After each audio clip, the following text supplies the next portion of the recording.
He doesn't sell tires to customers. He fixes cars, and he slaps inspection stickers on them if they don't need fixing. That's what he does. That's what he's been doing. And he's been operating, Attorney Silk characterizes this, he brings up every time, this is an illegal operation. He's been operating illegally for years. He's been operating with town approval for years, at least a year and a half, maybe 2 years at this point. So to the extent that anybody's characterizing this as an illegal operation, that is completely not based in fact.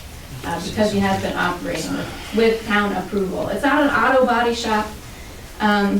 There's a concept in law, Attorney Lurie could probably talk more about this, I mentioned it in my letter, that if, it's my opinion, because the board had so much, the planning board had so much in front of it, that they implicitly, they implicitly made factual findings, I mean, they didn't put them on paper, that's not my preference. Attorney Silk is right. Both of us asked them to write down their findings of fact. But they looked at all of the issues. They went through all the site plan criteria. They went through the consideration of the residential character of the neighborhood when thinking about applying those commercial road standards. And they decided that this was an approved use. And to the extent, again, that Attorney Silk and Attorney Lurie are telling you that you can't have two principal uses on a lot, that's simply not consistent with your ordinance. Again, in my letter, if you have it in front of you, it's on page 10 of my letter. I've indicated several sections of the ordinance.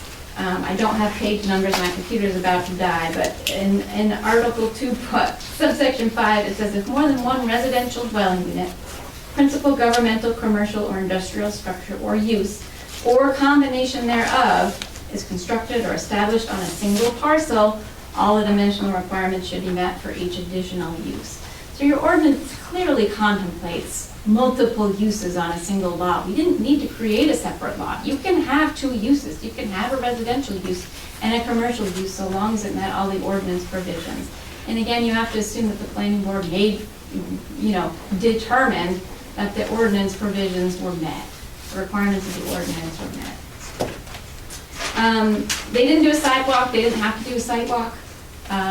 They did two already. I know that there's new board members, but Jonathan Jehoshaphat, these guys had umpteen plans. You could count the trees on those plans. They didn't necessarily need to go over there. If they wanted to go and see if he was selling tires, we certainly don't object. The planning board didn't feel like they needed to do a sidewalk. They're not required to do a sidewalk. If you want to ask him now what he's doing there, go ahead. Again, you can't accept new evidence, but he'll tell you he operates a repair shop.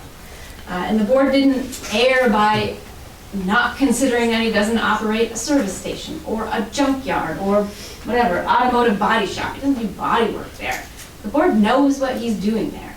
They have that information in front of them. I've made representations. He's spoken at public hearings and board meetings. They know what he's doing, and this board has to assume that they understood his operation, they believed it was allowed in this district, and they granted his permit twice. That now. Okay. So the last thing I want to do is to just go back to the plan. So I don't say what I say lightly, and if I misrepresent anything, I apologize. I don't believe I'm representing one thing. They made no findings. You look at the minutes, which you have in your record from their July decision from a year ago, or even from, they didn't, there's nothing that indicates they went through each of the site plan criteria, talked about them, considered them, and voted on them. All she says, it's implicit that they did that. It's not implicit at all, they just didn't do it.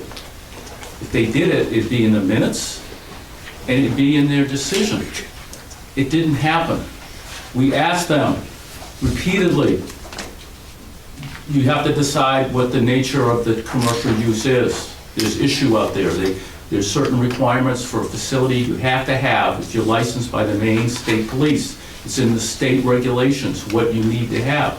We even brought up the fact that the garage was initially located in the wellhead protection zone. So they had to move it, and they still have part of the cars that are going to be worked upon they're being stored in the wellhead protection zone. And we say, you can't do that. You can't do that. The whole purpose of wellhead protection zone is to make sure you don't have any auto repair related, service related activity within 350 feet of a private drinking well. And they have their cars stored. And the nature of the uses is important. This thing started out as a junkyard. A junkyard. There are 5 violation notices that are in the record. I don't have a junkyard. Well, you have a junkyard. And so the town had to say, if you got 3 or more vehicles that are unregistered and blah, blah, blah, blah, you got to haul them out. So it was extremely important to us to know exactly what the nature of the use is there, because the guardrails haven't been followed. And so we said to the planning board, you got to address, and Attorney Laurie said to the planning board, without prejudging it, you got to address what the nature of the use is. You've got these requirements from the state police, you've got these other things, and you've had other problems there. You've got to be clear. They didn't do it. They didn't make any findings. They didn't sit here and go through the ordinance and say, okay, we've got site plan standards. What does it say about landscaping? Is the buffering met for commercial use? Is this, and this? They didn't do it. And so I don't want to go back. My client doesn't want to go back. But I'm just being frank with you. It's just hard for you to decide whether the planning board made a legal error without knowing what the heck they did and why they did it. They just didn't do it. I gave you the minutes. You can look at them. They're very short and sweet. You can read them. There's nothing there that says they went through the criteria that they're supposed to consider and voted on those criteria.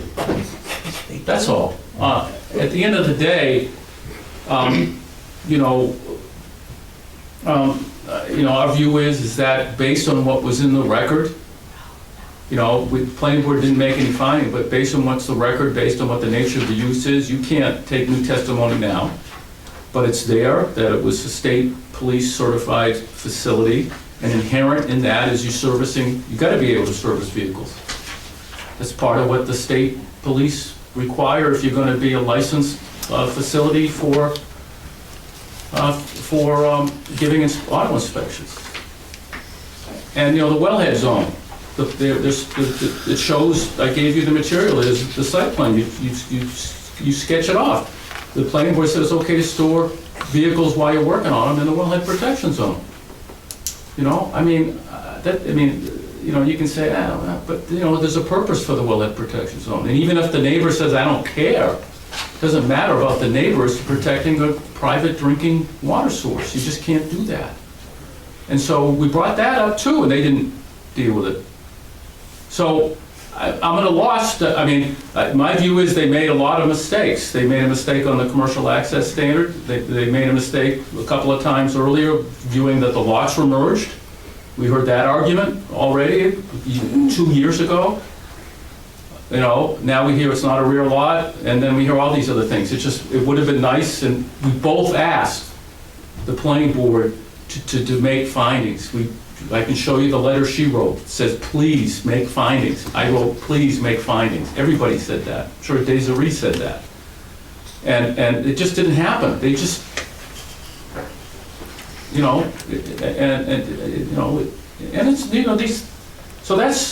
so where I'm at is that on Attorney Laurie's issue, he wants to, if you're going to address the second issue and take him up on that, our view is that you need the planning board erred by not deciding and identifying what the principal commercial use was. And they needed to do that in order to decide which avenue to go down.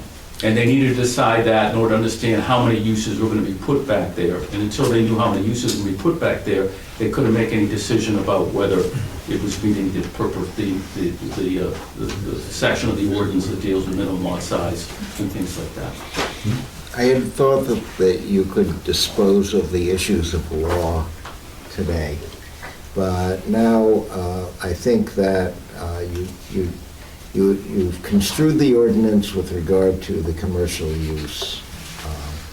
And I think beyond that, planning board failure to make findings of fact on the other issues actually preclude you from reviewing that at this time, probably.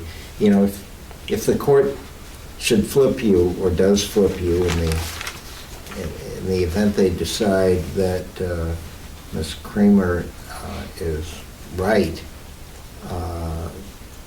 they will send it back to address these other issues. If not, if you're sustained on this issue, then it's all over anyway. So I take back my suggestion that you try to address even that one more issue. I didn't think you should get into any of the other issues too, because it's just a can of worms based on the record you have and the lack of findings. That's the problem. You can't say the planning board made a mistake in their findings, or the findings weren't supported by law when they didn't make the findings. And it would just trigger a further ping pong with the planning board, I think, if you were to try to go further tonight, but it's up to the board.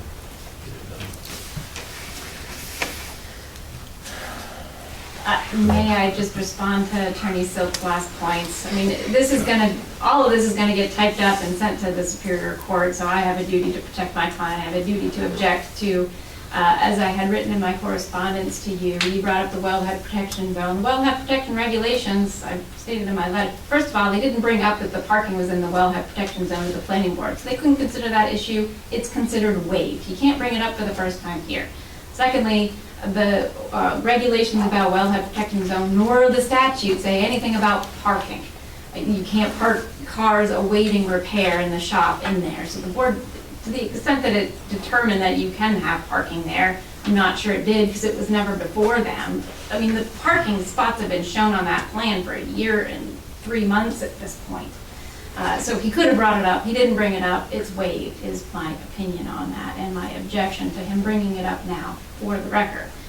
And to the extent that it was before the board, the planning board, as I said, the regulations of the ordinance don't say anything about parking. There's no like footprint for your garage. We moved the garage, it's outside the wellhead protection zone. His well is fine. He will tell you. Again, misrepresenting the statements that I've made, I never said that the lots merged. Again, I put that in my correspondence. He is misstating me for the umpteenth millionth time tonight.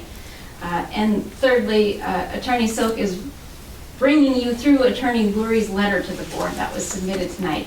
That's not what you guys are looking at. You're looking at the appellant's submission. What are the issues that the appellant brought up tonight? We're not walking through Attorney Lurie's letter one by one. We're going through Attorney Silk and Mr. Nelligan's issues one by one. So it's not appropriate for Attorney Silk to say, hey, look at your town attorney's letter. This is what we're talking about tonight. It's not. You're looking at the appellant's appeal. Thank you. I guess we agree that we disagree. Okay. May I say something? I resent the fact that he said that I didn't care about what's going on there. I never said that. I said it did bother me. It seemed to me everything was going good. The road was good. He has no noise there. And that's about it. I didn't like the fact that he misquoted or whatever he's trying to do. I never said I didn't care about what was going on. I didn't make those statements lightly. If I thought there was a problem, I'd be telling you about it.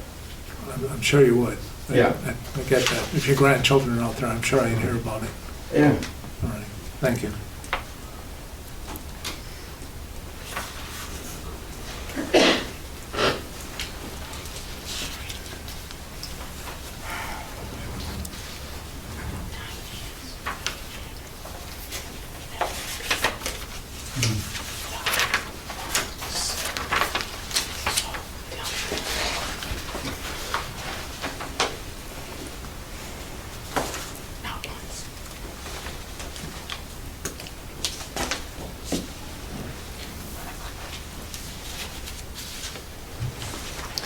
You want to just adjourn and I'll prepare a written decision. At